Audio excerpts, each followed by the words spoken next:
சாம்பார் சாம்பார் ஊற்றுங்க.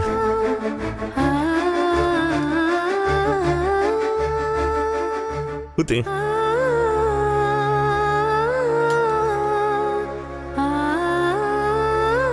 கூட்டு பொரியல்.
தண்ணி குடிப்பா, மெதுவா சாப்பிடு. ஒன்றும் இல்லைதா, வாழ்க்கையில் சில சந்தோஷமான விஷயத்த மொத தடவை அனுபவிக்கிறப்போ ரொம்ப சந்தோஷமா இருக்கும்ல.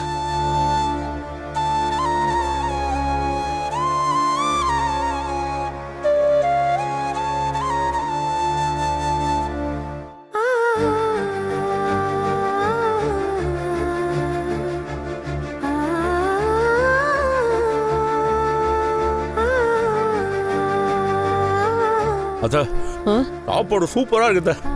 அம்மா பரிமாறினதுல இன்னும் டேஸ்ட் ஆயிடுச்சுதா.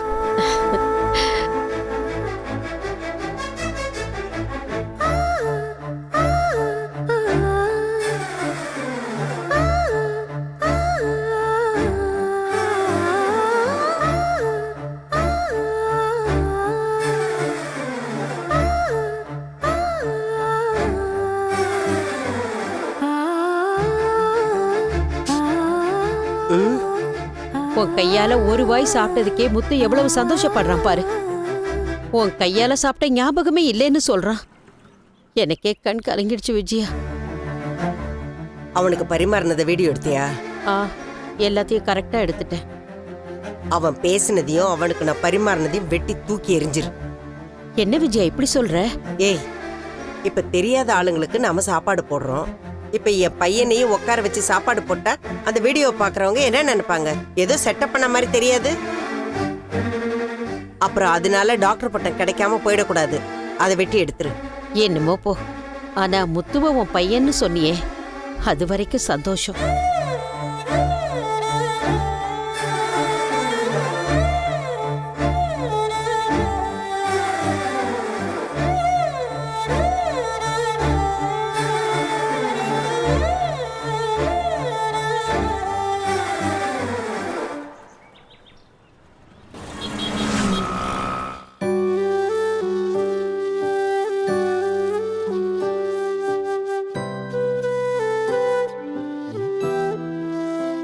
அப்பா, இந்த குதிரையை வச்சு இந்த சிப்பாய் வெட்டுங்கப்பா. கரெக்டா சொன்னேன். உங்க குதிரையை நான் வெட்டி எடுத்துட்டேன்.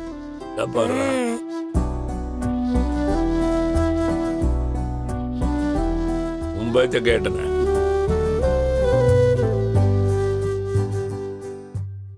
ஏன் ரவி, சின்ன பையன் அங்கிள் கூட விளையாடுறான், நீ கிருஷ்க்கு சப்போர்ட் பண்ணாம அங்கிளுக்கு சப்போர்ட் பண்ணி ஐடியா கொடுத்துட்டு இருக்க. இவனா சின்ன பையன் ரொம்ப நல்லா விளையாடுறான். நான் தான் இவங்கிட்ட தோத்துட்டு இருக்கேன்.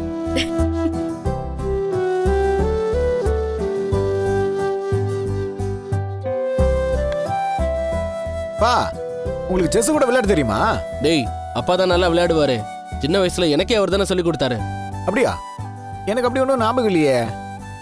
நல்ல விஷயம் எதுவுமே உனக்கு ஞாபகம் இருந்தது இல்லையா? தாத்தா இன்னொரு மேட்ச் விளையாடலாமா? மறுபடியும் என்ன தோக்கடிக்குவா? ரவி, நீ வேணா பாரு, வேணா செஸ்ல பெரிய போட்டியில ஜெயிக்க போறான். நல்லா விளையாடுறான். ஆமா, இதெல்லாம் ஒரு விளையாட்டுன்னு சொல்லிட்டு இருக்கீங்க. இதுல இவன் ஜெயிச்சிட்டான்னு பெருசால பேசுறீங்க. அப்ப கிறிஷ் கூட நீங்க விளையாடுறீங்களாமா? ரவி, முதல்ல இந்த காயின் பேரெல்லாம் தெரியுமான்னு கேளு. இதெல்லாம் விளையாடுறதுக்கு மூளை வேணும். ஆமா, இங்க என்ன தவிர எல்லாருக்கும் கிலோ கணக்குல மூளை இருக்கு. எதையா சொல்லிக்கிட்டே இருப்பீங்க.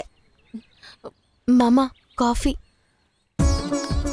எப்பா பா பாபத்து, பா பா நீங்க என் வாழ்க்கையில ஒரு முக்கியமான விஷயம் நடந்துச்சுப்பா. என்ன வச்சுக்கிண்டா? பா இது வரைக்கும் என் வாழ்க்கையில நடக்காத ஒரு விஷயம் நடந்துச்சுப்பா. என்னன்னு சொல்லு பாப்போம். என்னன்னு நீ சொன்னதாண்டா எனக்கே தெரியும். மீனா நீ சொல்லு பாக்கலாம். என்னங்க இன்னொரு கார் வாங்க போறீங்களா? அட என்ன மீனா, அதான் ஏற்கனவே கார் இருக்குல்ல, அப்புறம் எப்படி வாழ்க்கையிலே நடக்காத விஷயம் நான் சொல்ல முடியும்? இது அதை விட பெரிய விஷயம். அதை விட பெரிய விஷயமா? ரவி நீ சொல்லு. என்ன கார் டியூலாம் மொத்தமா கட்டி முடிச்சிட்டியா? அட போடா நீ வேற. என்ன வாழ்க்கையில எவ்வளவு பெரிய விஷயம் நடந்திருக்குது, டியூ கட்டுறதுல ஒரு விஷயமா சொல்லிட்டு இருக்கிற. இது அதுக்கும் மேலடா. அதுக்கும் மேலன்னா பழகுல நீ சொல்லு பாக்கலாம்.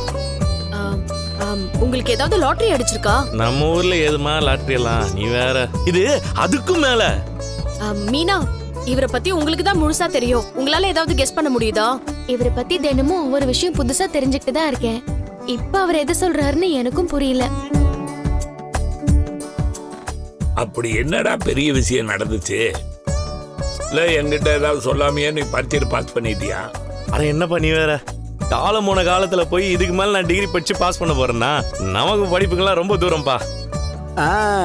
நான் கண்டுபிடிச்சேன்பா. என்னென்ன சொல்லு. யாராவது உன் கார்ல வந்த பேசஞ்சர் ஒருத்தர் லம்பா ஒரு அமௌண்ட் விட்டுட்டு போயிருப்பாங்க. அதை எடுத்துட்டு வந்திருக்க.